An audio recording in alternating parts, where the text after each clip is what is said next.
Greetings hobbyists, this is Add Ons of all. And in this video we're going to have a look at how we can batch export groups of STL files more efficiently in Blender. So in this series we've been going through some new changes to Blender 4.1, and while this isn't exactly a new change, you could do this previously, the layout of this is a little bit more obvious in Blender 4.1, so I thought I'd cover it, and it's a really useful tool anyway. So what we want to do is export all of these files as STLs.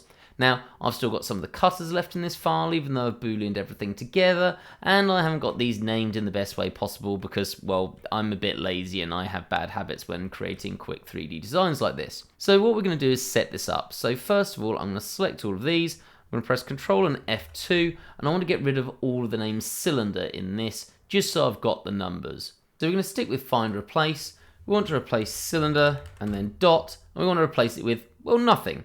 So let's click OK, and we can see now we've got 1, 2, 3, 4, 5, and 6. So that's all that we want. And you'll notice I haven't given this a name here. We'll explain that in a second. So let's select the file that we want to actually export. Notice there are some other cutters in this scene, so we don't want to export those. We're going to go to File, Export, and then STL. Now, as I said, in previous versions of Blender, you could do this, but it was a drop-down box here, and it seems people missed it a lot, because it was a question I had a fair few times.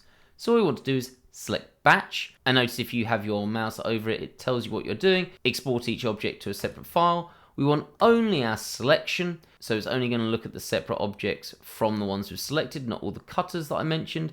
And then we want to set this as a name. So I'm going to call this Heavy Armor Mace, and this is going to be what's important, is it will use that file name but add in the name that we've got for each of our objects. So we're going to get Heavy Armor Mace 001, 002, and so on. So let's export these STLs and we'll have a look at that. And it's that quick. It might take longer if these are more complex files, but that's done. Then if I bring up the file, as you can see, it's exported it as we expected. It's got the file name of Heavy Armor Mace that we put in at the last stage there, and then a suffix which is the object name from the file. So it's really easy to set this up in a way that will just work very quickly. So hopefully that's a bit of a time-saving tip for you if you do use Blender for 3D design for printing.